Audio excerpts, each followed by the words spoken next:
Okay class, last class में हम लोगों ने इंटीग्रेटेड रेट इक्वेशंस के कुछ क्वेश्चंस किए थे, ठीक है। और आई थिंक वही हमने किए थे लास्ट क्लास में, है ना, और कुछ हमने टॉपिक नहीं देखा था। सो अभी हम क्या करते हैं कि कुछ पहले जो ये सेक्शन है इसको वाइंड अप करते हैं, कुछ छोटे छोटे टॉपिक्स रहते हैं तो उन्हें देखते हैं और उसके बाद फिर क्वेश्चंस देखेंगे और, ठीक है।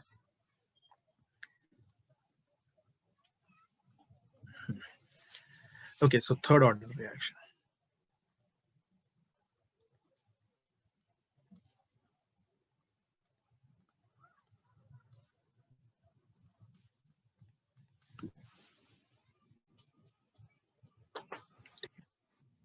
थर्ड ऑर्डर के लिए हमने क्या लिया है, लेट्स से हमारे पास again A two A giving product है,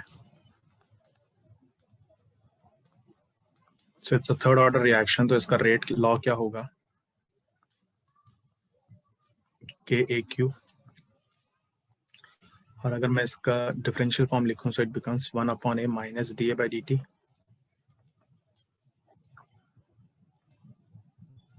is equal to K cube होगा। इसको मैं फर्दर लिख सकता हूँ minus D A by A cube is equal to A K D T. तो जब इनका इंटीग्रेशन होगा 0 से t तो ये हो जाएगा ए नॉट से ए। तो जब आप इसका इंटीग्रेशन करोगे बच्चा, मैंने कल लास्ट टाइम भी आपको फॉर्मूला बताया था, एक्स रेज टू एन का डिफरेंशिएशन क्या होगा, x raise to n plus 1 upon पे एन माइनस एन प्लस 1, ठीक है। तो यहाँ पे ये -3 हो जाएगा तो इट बिकम्स -3 + 1 अपॉन पे -3 + 1। सो इसका अगर हम जब इंटीग्रेशन करेंगे और a का वैल्यू अगर 1 लेते हैं हम लोग, मतलब स्टोइकियोमेट्री अगर 1 है, तो ये जो आपका फॉर्म बनेगा it is equal to 1/2 1 upon A square minus पे 1 upon a not square is equal to के टी इज इक्वल टू के टी, ठीक है। तो जब हम ये इंटीग्रेट करते हैं तो हमारा फाइनल एक्सप्रेशन ये आता है। Now this is the integrated rate equation. Again ये याद रखना है। एक्चुअली अभी मैं आपको एक जनरल फॉर्म दे दूंगा इंटीग्रेटेड रेट इक्वेशन का, अगर आप वो याद रखोगे तो उससे आप सब बना सकते हो, सही है। So this is the integrated rate equation for third order reaction, ठीक है। सो अगेन अगर मैं यहाँ पर बोलता हूँ कि हमें T1 T2 के बीच का रिलेशन चाहिए, T1 के कॉरेस्पॉन्डिंग कंसंट्रेशन और T2 के कॉरेस्पॉन्डिंग कंसंट्रेशन, तो क्या होगा 1/2। ए की जगह मैंने आपसे क्या बोला था, क्या करना है, A2 रख देना है, और ए नॉट की जगह आप A1 रख दोगे, स्क्वायर हो जाएगा, और यहाँ पर आपका K पे T2 minus T1। Yes no, ये हमने शॉर्ट तरीका मैंने आपको बताया था डायरेक्ट लिखने का, नहीं तो आप पूरा वापस लिमिट्स चेंज करके भी इंटीग्रेट करके बना सकते हो, आपकी इच्छा है।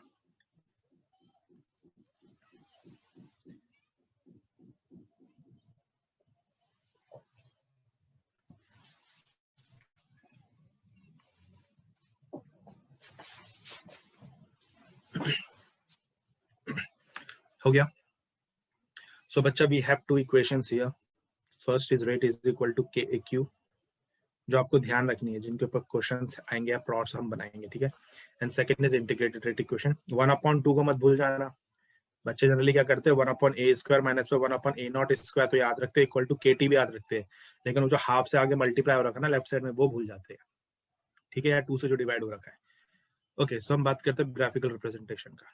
यही सबसे इंपॉर्टेंट चीज आएगा हर एक केस में, ठीक है, इंटीग्रेटेड रेट इक्वेशन और ग्राफिकल रिप्रेजेंटेशन। उसके अलावा आप कुछ भी कर लो, बाकी चीजें एज अ इंफॉर्मेशन आपको पता रहे तो अच्छी बात है, लेकिन सवाल इन्हीं से बनने वाला है।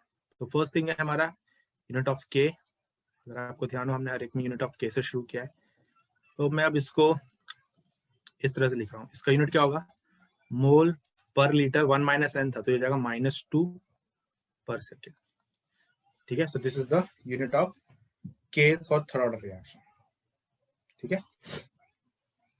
और अगर आपने इसे और अलग फॉर्म पे लिखना तो इसे आप इस पावर पे एक साथ लिखना तो इस तरह से लिख सकते हो, -2 लीटर स्क्वायर पर सेकेंड। इट्स योर चॉइस, आप ऊपर वाली फॉर्म पे लिखना चाहो, नीचे वाली फॉर्म पे लिखना चाहो, दोनों एक ही चीज है, कोई फर्क नहीं है, ठीक है। ओके, सो नेक्स्ट प्लॉट देखते हैं। नेक्स्ट हम प्लॉट स्टार्ट करते हैं, that is plot of 1 upon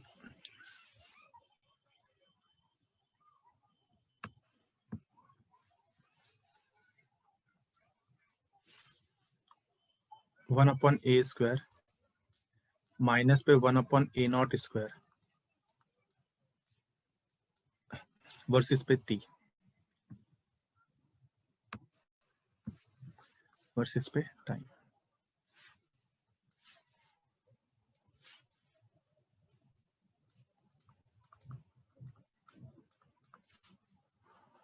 चलो बनाओ।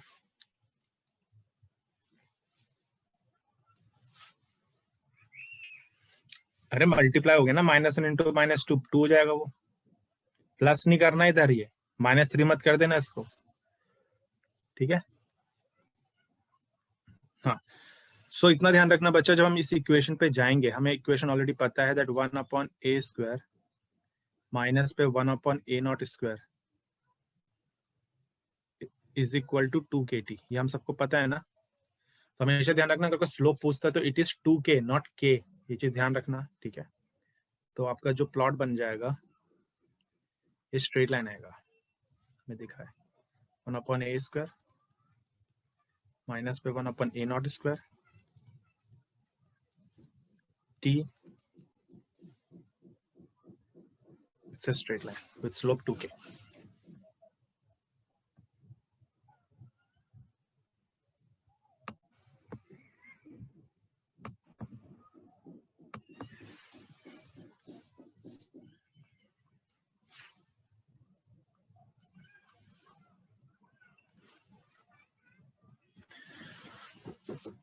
तो आई थिंक इस प्लॉट में कोई प्रॉब्लम नहीं है, इजी प्लॉट है। तो नेक्स्ट प्लॉट देखते हैं।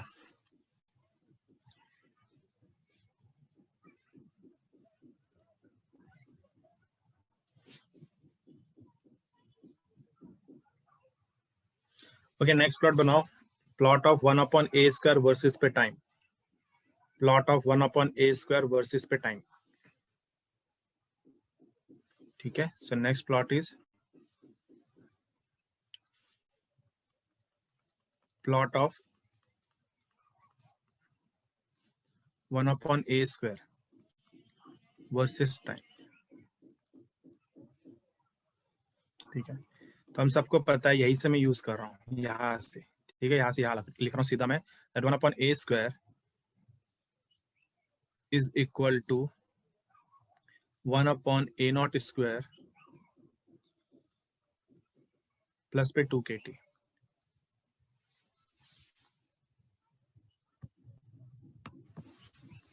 ठीक है, प्लस पे 2kT। तो दिख रहा है यहाँ से हमारा कैसा प्लॉट आएगा, y is equal to C plus M X. So इस बार भी स्ट्रेट लाइन आएगी, लेकिन ओरिजिन से पास नहीं होगी।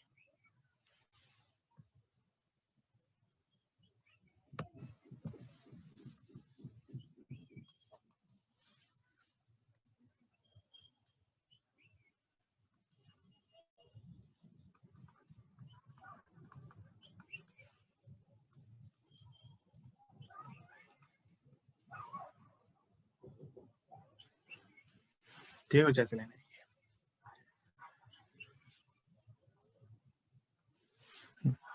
Okay. Fourth is plot of rate versus पे concentration। तो हमारे पास रेट और कंसंट्रेशन का जो रिलेशन है वो कुछ ये है।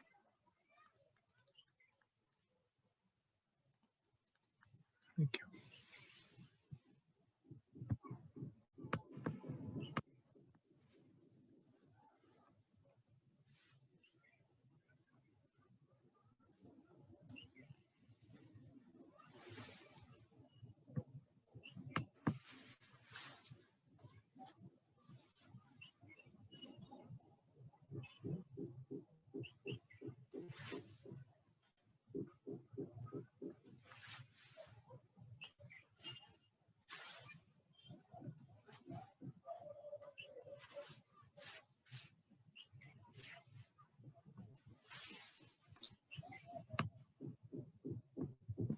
अब चलो टाइम आएगा।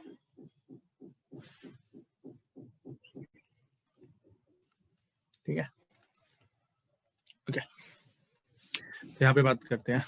तो ये हमारा क्यूब है। अब हमें पता है कि हमने इसको a को x ले रखा है, तो ये तो y है, तो y बन जाएगा हमारा c, k को k इज कांस्टेंट, तो c x क्यूब। तो ये प्लॉट हमने बनाया था, ये भी आपका पैराबोला ही है, इसे हम क्यूबिकल पैराबोला बोलते हैं। ठीक है, सो ये हमारा हो गया रेट और ये हो गया हमारा a। तो कैसा आएगा, कुछ इस तरह का प्लॉट आएगा। ठीक है, तो जो रेट वर्सेस a का प्लॉट आएगा इधर, ये हमारा पैराबोला में हमने एक केस देखा था, अगर ध्यान हो तो वो वाला केस है ये। ठीक है, ओके।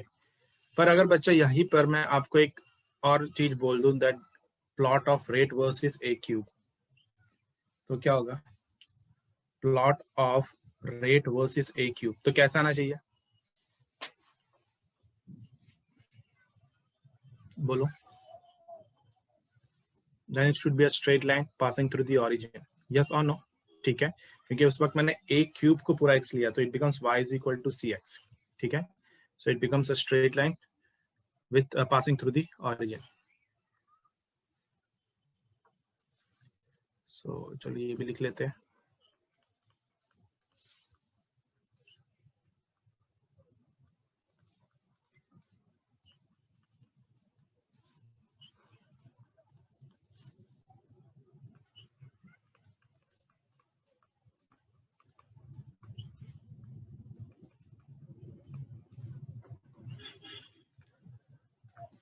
इतना ध्यान रखना, x में a बोला है कि a क्यूब बोला है। ठीक है, स्ट्रेट लाइन हो गया। Okay, so let's talk about half life.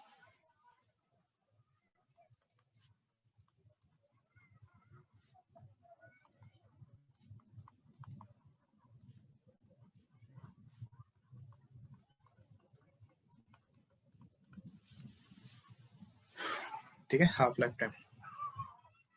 सो यहाँ पर हम सबको इसका डेफिनेशन तो पता है, उसके साथ तो कोई प्रॉब्लम नहीं है। तो हमें इक्वेशन भी पता है, इट इज 1/a² माइनस पे 1/a0 square is equal to 2kt, ये होता है, ये हम सबको पता है। तो अगर मैं बोल देता हूँ जब t हाफ होगा तो a कितना होगा, a0/2 होगा कि नहीं होगा। तो इसको मैं सब्स्टिट्यूट करूंगा तो बच्चे a स्क्वायर, तो it is a0 square upon पे 4, तो 4 ऊपर आ जाएगा, है ना। इसका मतलब 4 a0 स्क्वायर माइनस पे a0 square is equal to 2kt। ऐसा ना, तो ये बन जाएगा 3 अपॉन पे 2k a0 square is equal to t half. So this is the expression of t half for third order.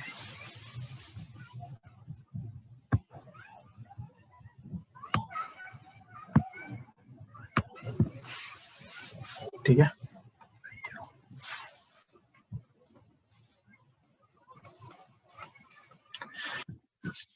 हो गया। इसका प्लॉट बना लेते हैं एक बार। तो अगर मैं आपसे बोलता हूँ plot of 7th, plot of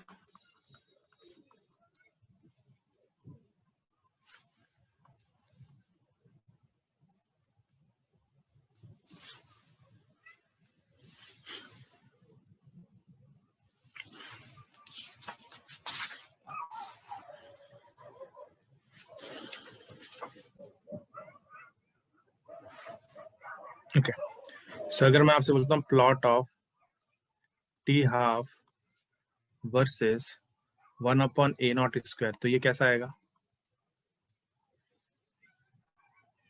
बताओ।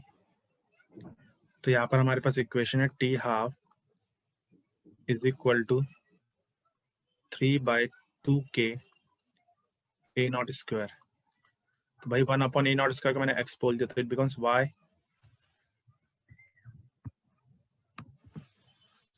y is equal to mx। अगर आप देखो ढंग से, so it becomes y is equal to mx। हमारी जो लाइन आएगी it is straight line passing through the origin.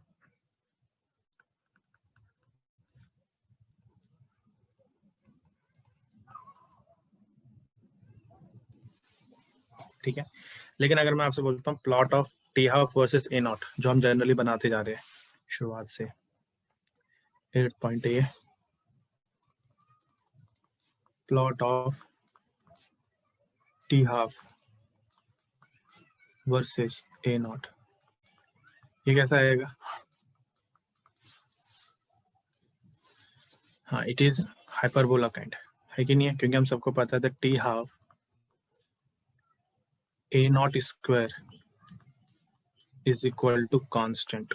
देख लो, आप अरेंज करके देख लो, पीछे इक्वेशन है टी हाफ की, ठीक है? तो टी हाफ इंटू पे ए नॉट स्क्वायर हमारा 3/2 k है, तो दैट इज कांस्टेंट, तो it's a hyperbolic equation and we will get the plot something like this.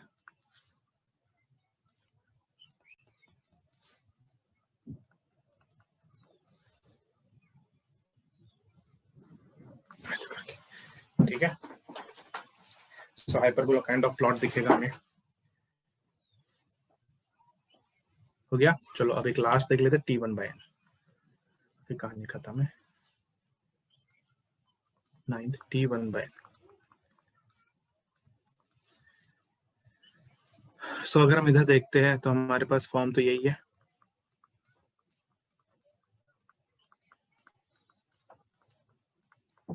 है ना? तो जब t t1/n के बराबर होगा तो a कितना होगा? a0/n।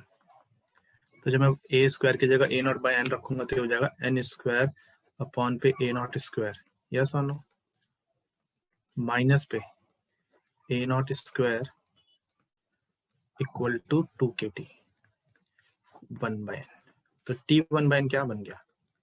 t1/n becomes n square minus पे 1 अपॉन पे 2k a0 स्क्वायर। आप चेक कर सकते हो टी हाफ से कि एक्सप्रेशन मैच कर रहा है कि नहीं कर रहा है, ठीक है? So this is the expression of t1/n, 1/2, 1/4, 1/3, कुछ भी बोला जाए आप यहाँ से बना सकते हो। क्लियर है? ओके बच्चा, सो हमने जितना हमने देखना था, first order, zero order, second order, third order, वो सभी हमने एकदम डिटेल में देखा है कि जो जो पॉसिबिलिटी हमें लग रही थी कि यहाँ पे ऐसा नहीं कि और पे प्लॉट्स नहीं बन सकते, ठीक है? क्या पता कभी किसी पर्टिकुलर वे पे आपको कुछ इक्वेशन लिखकर आपसे कुछ पूछ लिया जाए, ठीक है? पर अभी हमने इतना डिस्कस कर लिया कि इधर उधर करके भी थोड़ा बहुत पूछा जाएगा, और अगर आप इक्वेशन के साथ कंफर्टेबल हो, स्ट्रेट लाइन की इक्वेशन, हाइपरबोलिक इक्वेशन या पैराबोलिक, एक्सपोनेंशियल, तो आपको कोई दिक्कत नहीं आएगी, क्योंकि सिर्फ आपने फोकस इस ऊपर करना है कि y को जब मैं x के टर्म्स में लिख रहा हूँ तो वो मेरा किस टाइप का इक्वेशन बन के आ रहा है। अगर वो एक्सपोनेंशियल आ रहा होगा तो आप बोल दो एक्सपोनेंशियल आएगा। एक्सपोनेंशियल में अगर x के साथ माइनस साइन है, मतलब नेगेटिव ऑफ x लगा हुआ है, तो वो बोलोगे आप एक्सपोनेंशियल डिके होगा, एक्सपोनेंशियली डिक्रीजिंग होगा, या फिर आप अगर पॉजिटिव पे तो आप बोलोगे एक्सपोनेंशियली इंक्रीजिंग होगा। तो ये सब चीजें है, बस आपको इक्वेशन पता होनी चाहिए कि ये वाली इक्वेशन हाइपरबोला की है, ये वाली इक्वेशन एक्सपोनेंशियल की, एंड सो ऑन। तो आपको किसी भी फॉर्म पे, किसी भी दो वेरिएबल्स के बीच में प्लॉट बनाने में कहा जाएगा, आपको कोई दिक्कत नहीं आएगी, ठीक है? हमें ज्यादा फोकस है शेप से, कि इसका शेप आना कैसा चाहिए, एग्जैक्ट पॉइंट से हमें कोई मतलब नहीं है इधर, ठीक है? Okay, so this is third order, ठीक है? So this is the third order reaction.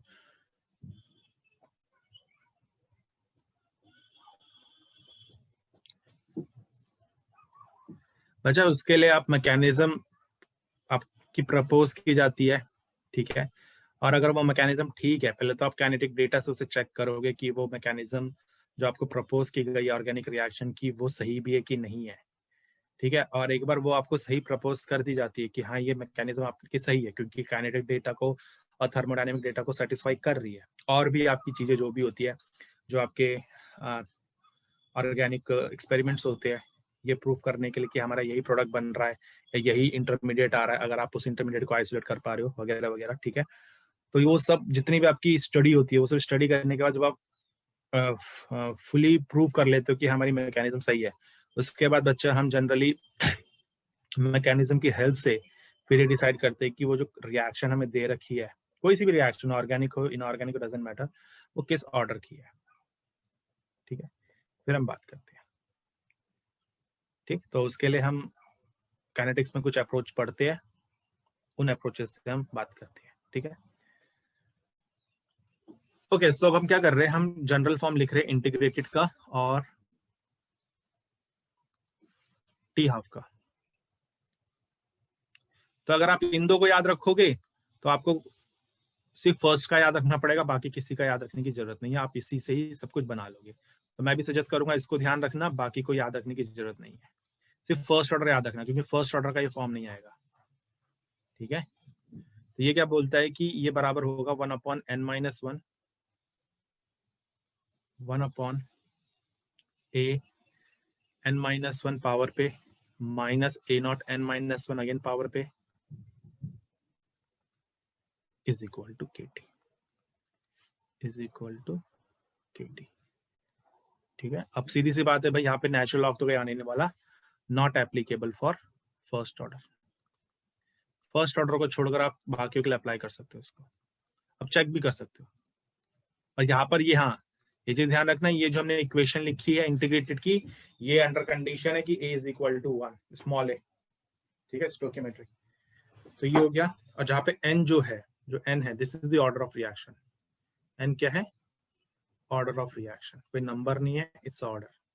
और आप चेक कर सकते हो, आपके पास 3 ऑर्डर और ऑलरेडी फर्स्ट को छोड़कर 0 सेकंड एंड थर्ड, आप चेक कर सकते हो उन सबका कि इससे मैच कर रहा है कि नहीं कर रहा है।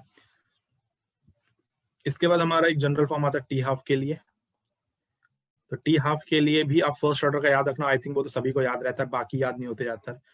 ठीक है, तो वो आप इस इक्वेशन को अगर ध्यान रखोगे सो आपको बाकी याद रखने की जरूरत नहीं है। This is equal to 2n-1 minus पे 1 अपॉन पे, देखो k तो हमेशा नीचे आता ही है, ये आपको ध्यान है, हर वक्त नीचे आता है, k नीचे आएगा, बस आपने n-1 साथ में लिखना है। और हमें पता है कि टी हाफ हमेशा इनवर्सली प्रोपोर्शनल होगा a0 n-1 के, बस ये हमने लिख लेना है। This is our T half. ठीक है, not applicable for first order, again first order के लिए भी एप्लीकेबल नहीं है। तो फर्स्ट ऑर्डर का तो याद रखना पड़ेगा, और उसका टी हाफ याद रहता है सभी को। Same thing, n is order of reaction, n क्या है, ऑर्डर ऑफ रिएक्शन। तो अगर आप इन दो इक्वेशंस को ध्यान रखते हो तो इंटीग्रेटेड जो अभी तक हमने पीछे पढ़ी है उनको याद रखने की जरूरत नहीं है, आप उनको आराम से ध्यान रख सकते हो। ठीक है, ओके। सो अब एक केस लेते हैं। ठीक है, एक फर्स्ट ऑर्डर का हम एक स्पेशल केस ले रहे हैं। ठीक है, और उस केस में क्या है कि हमारे जितने भी स्पीशीज इन्वॉल्व है वो सारे के सारे गैस है। ठीक है, अब हम सबको पता है अगर गैस स्पीशी इन्वॉल्व होगा तो हम वहां पर कंसंट्रेशन की जगह प्रेशर भी टर्म यूज कर सकते हैं, यस और नो? क्योंकि हमने स्टार्टिंग क्लास में पढ़ा था कि रेट ऑफ रिएक्शन को हम एक्सप्रेस करते हैं जनरली उन फॉर्म पे जो रिएक्शन जैसे जैसे होगी तो उस पर भी चेंज आएगा उस पर्टिकुलर रिएक्टेंट के। तो वो कंसंट्रेशन हो सकती है अगर आप आयनिक रिएक्शन को कैरी आउट कर रहे हो, और अगर गैस रिएक्शन को कैरी आउट कर रहे हो तो it can be concentration as well as pressure, क्योंकि दोनों चीजें चेंज होंगी। सो अगर मेरे पास गैस फेज रिएक्शन है, स्पेशली फॉर फर्स्ट ऑर्डर है, ठीक है। सो अगर हमारे पास कोई गैस रिएक्शन है,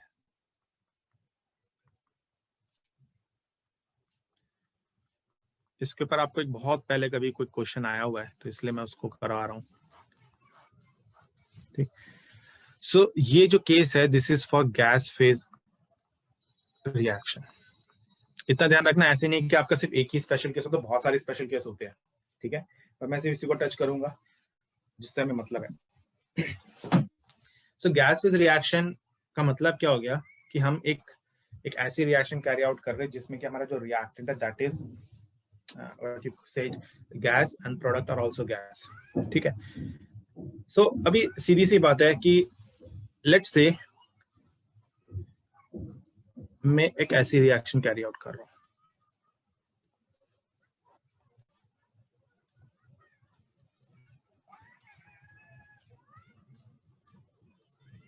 हूं, ऐसी कोई रिएक्शन है। ठीक है, कि हमारा जो ए गैस है वो डिकम्पोज हो रहा है and it's a first order reaction. ठीक है, so it is giving B and C. ठीक है, तो इतना ध्यान रखना कि अभी हम जो एक्सप्रेशन बनाएंगे जनरल उसे आप डायरेक्ट यूज कर सकते हो अगर आपका ए का स्टोइकियोमेट्री 1 है। तो अगर कभी भी आपको ए का स्टोइकियोमेट्री 1 से ज्यादा दे रखा है 2, 3 तो उसको 1 बना देना। तो 1 तो बनाने आता है ना, अगर समझो 2 होता तो आप क्या करते, दोनों तरफ 2 से डिवाइड कर देते, ठीक है, तो 1 हो जाता है। तो आप उस एक्सप्रेशन को डायरेक्ट यूज कर सकते हो। जो हम एक्सप्रेशन अभी बना रहे हैं इसका मतलब वो हम डायरेक्टली यूज कर सकते हैं अगर ए का स्टोइकियोमेट्रिक 1 होगा, ठीक है। अब देखो, अगर मैं इसका इंटीग्रेटेड रेट इक्वेशन लिखता हूं तो ये ऐसे होगा, it will be equal to pressure of A at time 0 upon पे pressure of A at time T N is equal to के T.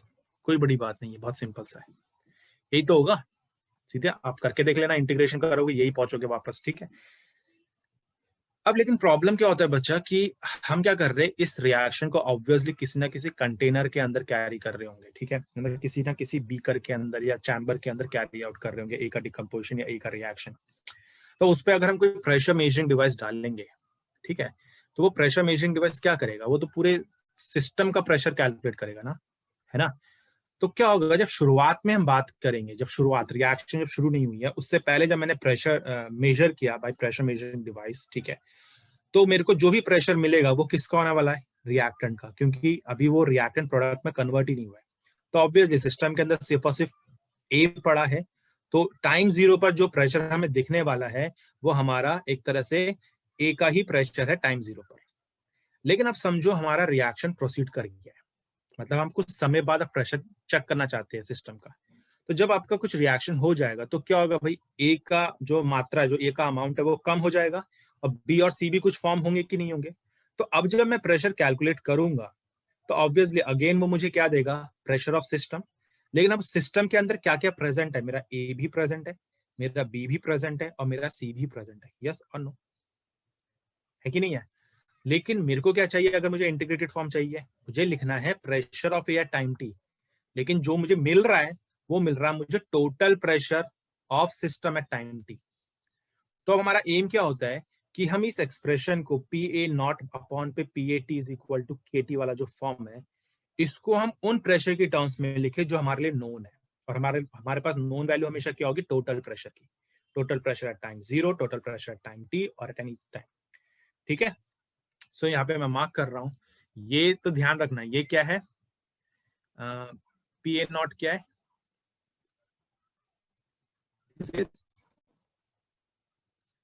Pressure of A at t 0, ठीक है, और पी ए टी क्या है, pressure of A at time t. I hope इसमें कोई issue नहीं है, ठीक है। अब यहां पर हम कुछ चीजें ऐड कर रहे हैं, मतलब लिख रहे हैं और फर्दर, कि यहां पर हम जो मार्क करेंगे पी नॉट को, हम जो मार्क करेंगे पी नॉट को, this p not will be equal to total pressure of system. अगर ये ऑफ सिस्टम नहीं भी लिखा जाएगा तो बाय डिफॉल्ट अंडरस्टूड होना चाहिए, सिंपली टोटल प्रेशर भी बोला जाएगा तो बाय डिफॉल्ट अंडरस्टूड होना चाहिए कि सिस्टम का है at t is equal to 0, ठीक है। और ये जो पी टी होगा, this is the total pressure of system at t is equal to t. I think इसमें कोई प्रॉब्लम नहीं है, ठीक है। तो देखो पी नॉट और पी टी, ये दो वैल्यूज होंगी जो हमारे पास हर वक्त अवेलेबल होंगी, क्योंकि हमारे पास प्रेशर मेजरिंग डिवाइस है, उससे जब भी मैं प्रेशर मेजर करूंगा तो मुझे टोटल प्रेशर ही मिलने वाला है। लेकिन मुझे चाहिए क्या है, मुझे चाहिए पी ए नॉट और पी ए टी, पर वो दोनों मेरे पास हर वक्त नहीं होंगे। तो अब हमने, हमारा एम क्या है कि पी ए नॉट और पी ए टी को मैं पी नॉट और पी टी की टर्म्स में चेंज करके सब्सटीट्यूट कर दूं, तो मेरा एक फाइनल एक्सप्रेशन बनेगा। तो मुझे बार बार पी ए टी कैलकुलेट करने की जरूरत नहीं है, मैं सीधा उसकी जगह पी टी और पी नॉट का कोई फॉर्म लिख सकता हूँ, जो भी हमारा बनेगा, ठीक है। तो अभी समझ में आ रहा है हम क्या करने वाले इधर, ठीक है। तो हम बेसिकली क्या करने वाले हैं कि हमारा जो गैसियस फॉर्म का इंटीग्रेटेड इक्वेशन है उस पे जो हमें प्रेशर ऑफ ए की रिक्वायरमेंट है उसकी जगह हम टोटल प्रेशर को लेकर आने वाले हैं, ठीक है, ऊपर और नीचे दोनों जगह। सो लेट्स से अब हम यहाँ पे कुछ मार्क करते चीजों को कि भाई जब टाइम 0 था, जब टाइम 0 था तो हमें पता है इसका प्रेशर कितना था, पी ए नॉट। और जब भाई टाइम 0 होगा तो सिस्टम का प्रेशर भी कितना होगा, जो ए का प्रेशर होगा। तो ये हम सबको समझ में आ रहा है कि इस वक्त जो प्रेशर होगा that is p not and these two are 0। और जब प्रेशर, सॉरी, जब टाइम टी हुआ तो इसका प्रेशर कितना हो गया, इट इज पी ए, ठीक है, टी ये होगा ना इसका प्रेशर, और ये किसके बराबर होगा, पी नॉट माइनस पे एक्स। लिखते हैं ना कि भाई अभी कुछ कंज्यूम हो जाएगा ना, तो इसका मतलब पी नॉट से वैल्यू कुछ कम हो जाएगी, और इन दोनों की वैल्यू कितनी होगी, ये हो जाएगा बी एक्स और ये हो जाएगा सी एक्स। पीछे समझ में आया?